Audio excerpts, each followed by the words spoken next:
जब हमारी उम्र एक जगह पर नहीं रुक सकती है तो भला समय एक जगह पर कैसे रुक सकता है। समय का परिवर्तन, माना कि समय खराब चल रहा है, लेकिन समय का परिवर्तन भी तो हो रहा है। आज हम आपको बताने वाले हैं उस समय के परिवर्तन के बारे में जो आपने अभी कल्पना भी नहीं की होगी। नमस्कार, मैं ज्योतिष आचार्य शिवराज शास्त्री आप लोगों का हार्दिक स्वागत कर रहा हूँ। बहुत ध्यान से आपको समझने की बात है मित्रों। यहाँ पर आपने अगर समझ लिया तो आप समझिए कि आपका बेड़ा पार हो गया, क्योंकि मैं आपको आज बताने वाला हूँ 365 दिनों के बाद में देवगुरु बृहस्पति की बात करने जा रहा हूं कि राशि परिवर्तन, क्योंकि देवगुरु बृहस्पति मित्रों कारक किसके हैं आपको इस चीज़ की अभी नॉलेज नहीं। क्योंकि देवगुरु बृहस्पति को सबसे शुभ ग्रह क्यों कहा जाता है? देवगुरु बृहस्पति को शुभ ग्रह इसलिए कहा जाता है कि देवगुरु बृहस्पति का कोई भी शत्रु नहीं है। लेकिन हाँ, राहु के साथ वर्ष 2023 में राहु के साथ मिल जाने के कारण देवगुरु बृहस्पति का 2023 से लेकर और अभी तक पूर्णतः तरीके से हमको उत्तम फल, अच्छे फल नहीं प्राप्त हुए। और पहली बात, देवगुरु बृहस्पति कारक किसके हैं मित्रों? देवगुरु बृहस्पति आपके भाग्य के कारक हैं। जो आपका भाग्य है ना, इस भाग्य के कारक कौन है? देवगुरु बृहस्पति ही हैं। वहीं पर आपके मित्रों लाभ भाव के स्वामी देवगुरु बृहस्पति बनते हैं और आपके मृत्यु भाव के स्वामी भी देवगुरु बृहस्पति बनते हैं। किसके कारक हैं? आपके भाग्य के कारक हैं। वहीं पर धार्मिक कार्यों के, जो आप धार्मिक कार्य करते हैं उसके कारक कौन है? देवगुरु बृहस्पति हैं। शिक्षक, अगर आप शिक्षक हैं, आप किसी को शिक्षा देते हैं, वो चाहे टीचर की हो या किसी भी, आप कुछ भी किसी को सिखाते हो तो भी आप एक शिक्षक ही हुए। तो आपके कारक कौन है? आपके भी कारक देवगुरु बृहस्पति हैं। आपके संतान, आपके जो बच्चे हैं ना, ये बच्चों के कारक कौन हैं? देवगुरु बृहस्पति हैं। विवाह के कारक कौन है? देवगुरु बृहस्पति हैं। अच्छा, उसी के साथ दान पुण्य के कारक कौन है? देवगुरु बृहस्पति हैं।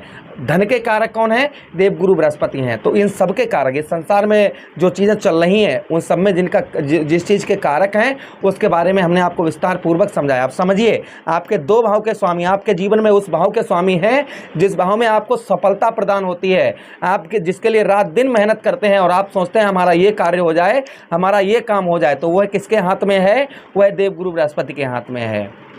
चलिए अब प्रोग्राम को प्रारंभ करते हैं और समझने का प्रयास करते हैं। यह प्रोग्राम आपके लगन पर बहुत ज़्यादा आधारित है। वहीं पर आपकी चंद्र राशि अर्थात मून साइंस, आप लगन पर और अपनी चंद्र राशि पर आप इसे बहुत बेहतर तरीके से देख सकते हैं, समझ सकते हैं। आपको दोनों चीज़ें नहीं पता तब वह स्थिति में इस प्रोग्राम को नाम राशि पर देख सकते हैं। चलिए अब प्रोग्राम को प्रारंभ करते हैं और समझने का प्रयास करते हैं। तो देखिए, अभी तक आपके कहाँ पर थे? 12वें भाव पर थे और 12वें भाव पर देवगुरु बृहस्पति प्रभाव आप पर नहीं डाल पाए। आपके ऊपर क्या प्रभाव नहीं 12वें भाव पर डाल पाए? यहाँ पर मित्रों आपको दुख, यहाँ पर आपके जीवन में कुछ ना कुछ दुख, या जैसे आप ये चीज़ चाह रहे थे कि ये मिल जाए, हमें ये मिल जाए, हमें ऐसा हमारे साथ हो जाए, आप इस तरीके, क्योंकि आपके लाभ भाव के स्वामी और 12वें भाव पर थे, तो आप अभी तक जो कल्पना कर रहे थे कि मेरा ऐसा कार्य हो जाए, मेरा ये काम हो जाए, मेरा ऐसा, व्यर्थ के खर्चे आपने वर्ष 2023 से लेकर अभी तक देखा होगा कि व्यर्थ के खर्चे आपके बहुत ज़्यादा हुए होंगे, यानी खर्च पर रोक आप नहीं लगा पाए होंगे। अच्छा, उसी के साथ ही साथ हो सकता है कि आप दुखित भी, आप वर्ष 2023 से लेकर आप किसी न किसी कारण से, जैसे आप वही चीज़ हम समझा रहे हैं कि आप सोच रहे थे ये मिल जाए, एग्जाम्पल फॉर बता रहे हैं, ये मिल जाए, ये हो जाए, ये हो जाए, हमारा बहुत सारे मन में जो आपके सवाल चल रहे थे, जो कार्य आप सोच रहे थे वह कार्य आपके हो सकता है ना पूर्ण हुए हों। चलिए, और वहीं के साथ ही साथ आप वाहन, प्रॉपर्टी, मकान, ये सब कुछ अगर खरीदना चाह रहे थे, बहुत दिनों से योजना बना रहे थे, लेकिन आपकी योजनाएं असफल रही होंगी, आप नहीं खरीद पाए होंगे, कोई ना कोई बाधा आपके सब पीछे पड़ी ही रही होगी। वहीं पर आपके बात करते हैं मित्रों, रोग, ऋण, शत्रु भी आपको, शत्रुओं का भय भी वर्ष 2023 में रहा होगा, और साथ ही साथ में कर्ज भी आप पर बढ़ा होगा, कर्ज भी कम नहीं हुआ होगा, और शारीरिक कष्ट, परेशानी तो आपको कुछ ना कुछ तो लगी ही रही होगी। और उसी के साथ ही साथ में कोई भी काम कर रहे हैं उसमें रुकावट आना, और वहीं पर आपके जो है गुप्त रोग कोई ना कोई आपको अवश्य ही हुआ होगा। चलिए अब हम प्रयास करते हैं कि अब देवगुरु बृहस्पति, भले ही ये शत्रु राशि के अंतर्गत हैं, हमने आपको पहले ही बताया कि देवगुरु बृहस्पति का कोई भी शत्रु नहीं है। यहाँ पर आपके लगने शुक्राचार्य जी देवगुरु बृहस्पति को शत्रु समझते हैं, लेकिन देवगुरु बृहस्पति शत्रु नहीं मानते हैं। तो कहाँ पर जा रहे हैं? आपके लगन भाव पर जा रहे हैं। तो लगन भाव पर इनका प्रभाव क्या रहेगा? सबसे पहले आपको बताते चलें कि यहाँ पर आपको महात्मा प्रवृत्ति, संत प्रवृत्ति, अर्थात पूजा पाठ में आपका मन लगना, धार्मिक कार्यों में मन लगना, अच्छे लोगों के साथ उठना बैठना, मान सम्मान में वृद्धि, ऐसी आपके विचार देवगुरु बृहस्पति आपके 1 मई 2024 से लेकर, और मित्रों ध्यान दीजिए कब तक, 14 मई 2025 तक ये फल आपको अवश्य ही देंगे। अच्छा, उसी के साथ ही साथ मित्रों आपको बताते चलें, धनवान, धन के आपके बढ़ोतरी करवाएंगे देवगुरु बृहस्पति। आपके धन के साथ ही साथ में मित्रों आपको बताते चलें कि आपके शारीरिक कष्ट परेशानी से आप बहुत ज़्यादा परेशान थे, तो वह कहीं ना कहीं आपको थोड़ा बहुत अपने स्वास्थ्य का, बाकी कोई लंबी बीमारी से आपको मुक्ति मिलेगी, लेकिन यहाँ पर आपको स्वास्थ्य का भी थोड़ा सा ध्यान खान पान पर विशेष रखना होगा। आपका मोटापा बढ़ सकता है, इस चीज़ का ध्यान रखें। अब देखिए, देवगुरु बृहस्पति के पास दृष्टि भी है। कौन सी दृष्टि? पंचम दृष्टि, पहली दृष्टि। तो पंचम दृष्टि कहाँ पर पड़ेगी आपके? देखिए 1 2 3 4 5, अर्थात आपके पंचम भाव पर। यही हमारे लव लाइफ का भाव होता है। जिन लोगों के लव लाइफ में प्रॉब्लम समस्या चल रही थी, लड़ाई झगड़ा चल रहा था, वह लड़ाई झगड़ा 1 मई के बाद देखेंगे आप कि उसमें परिवर्तन आना शुरू हो जाएगा। अब आप ये भी समझिएगा, हमेशा ही मैं स्पष्ट बोलता हूँ कि आप कहें कि 1 मई को राशि परिवर्तन कर रहे हैं और 2 मई से ही आपको फायदा होना प्रारंभ हो जाए, नहीं, इसमें थोड़ा समय लग सकता है। मई में राशि परिवर्तन करेंगे, मई जून में आपके कार्य अच्छे होना प्रारंभ हो जाएंगे, शुरुआत हो जाएगी।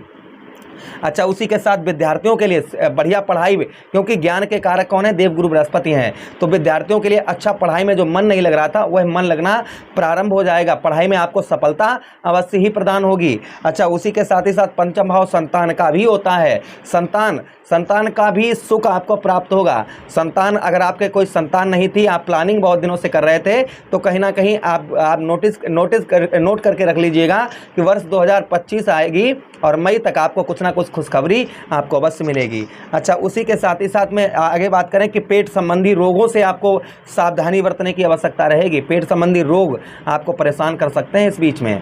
अच्छा, उसी के साथ ही साथ आगे बात करते हैं, अगली दृष्टि देवगुरु बृहस्पति की आपके 7वें भाव पर पड़ रही है। 7वें भाव पर देवगुरु बृहस्पति साहसी, आपके साहस को बढ़ाएंगे, साहस में आपके प्रबलता लेकर आएंगे। अच्छा, उसी के साथ ही साथ में स्त्री का प्रेम, पत्नी से संबंध मधुर बनवाएंगे। जिन लोगों के रिश्ते नहीं, शादी नहीं हो पा रही थी, बहुत ज़्यादा प्रॉब्लम समस्या चल रही थी, उनके रिश्ते वगैरह यहाँ पर रुकेंगे। साथ ही साथ में दाम्पत्य वैवाहिक जीवन में खुशहाली आएगी। पार्टनरशिप में आप किसी के साथ मिलकर कार्य कर रहे थे, रुका हुआ पैसा, फंसा हुआ धन आपका रिकवर करवाएंगे। अगली दृष्टि देवगुरु बृहस्पति कहाँ पर रहेगी? आपके भाग्य स्थान पर। और भाग्य के कारक कौन है? भाग्य के कारक भी देवगुरु बृहस्पति को ही माना गया है। देवगुरु बृहस्पति को किसका कारक माना गया? भाग्य का कारक माना गया। अब देखिए, भाग्य के कारक हैं, धार्मिक कार्यों के कारक हैं, शुभ कार्यों के भी कारक देवगुरु बृहस्पति को माना जाता है। तो देखिए, सबसे पहली चीज़ आपको बताते चलें कि यहाँ पर आपके भाग्य, आपके सबसे पहली चीज़ है कि अभी तक जो आपको भाग्य का साथ नहीं मिल पा रहा था, आपके काम 98% 99% बनने के बाद में अपने आप असफल होते जा रहे थे, तो संभवतः ही आपके 1 मई के बाद में आपका भाग्य का साथ मिलने के कारण आपके कार्य जो हैं वह सिद्ध होना प्रारंभ हो जाएंगे, पहली चीज़। और यहाँ पर आपके भाग्य में ऐसा नहीं, आपके भाग्य में प्रबलता लेकर आएंगे। प्रबलता का मतलब बहुत तेज़ी से आपके कार्य संपूर्ण बनेंगे। अभी तक जो कार्य आपके संपूर्ण नहीं बन पा रहे थे, वह कार्य आपके तेजी से, जल्दी से आपके वह कार्य बनेंगे। अच्छा, उच्च शिक्षा, विद्यार्थियों के लिए उच्च शिक्षा, अच्छी शिक्षा आपको प्राप्त होगी। यानी कि अच्छी शिक्षा समझते हैं ना, कि अच्छी जगह एडमिशन कहीं ओपन करवाना चाह रहे थे, तो कहीं ना कहीं अच्छी जगह आप जो है वो एडमिशन वगैरह अपना ओपन करवा पाएंगे। अच्छा, उसी के साथ ही साथ आगे हम बात करते हैं कि यहाँ पर मित्रों संतान का धनी, संतान का सुख आपको, देखिए पंचम भाव पर और 9वें भाव पर, दोनों भाव पर आपको संतान का सुख भी आपको देवगुरु बृहस्पति आपको देकर ही रहेंगे, इसमें कोई संदेह शंका नहीं है। तो आपको ये परिवर्तन आपके 1 मई 2024 के बाद से लेकर और ध्यान दीजिएगा 14 मई 2025 तक ये सुख आपको कहीं ना कहीं अवश्य ही मिलकर रहेंगे। लेकिन इसके लिए अच्छे कर्मों की आवश्यकता है। देखिए, कर्म के बिना फल नहीं प्राप्त होता है, तो कर्म बहुत ज़रूरी होते हैं। चलिए, अब हम रेमेडीज उपाय की बात करते हैं। तो 5 फूल आप कहीं एकांत जगह पर ले जाकर ज़मीन में गाड़ दें। ऐसा हर गुरुवार के दिन करना है, जिससे आपको देवगुरु बृहस्पति का उत्तम अच्छा फल प्राप्त होगा। दूसरा उपाय, भगवान श्री हरि का ध्यान करें, पूजा पाठ करें भगवान श्री हरि की, या भगवान कृष्ण की आप पूजा आराधना करें, जिससे राहु भी शांत रहते हैं। ध्यान रखिएगा, कृष्ण भगवान की पूजा करें और साथ ही साथ में आप जो है केले के जड़ पर प्रतिदिन आप जल देते रहें, जिससे देवगुरु बृहस्पति का आपको फल उत्तम अच्छा प्राप्त होगा। मुझे आदेश दें, किसी अन्य प्रोग्राम में पुनः भेंट करते हैं। तब तक आप लोग अपना ख्याल रखिए। प्रेम से बोलिए कृष्ण कन्हैया लाल की जय।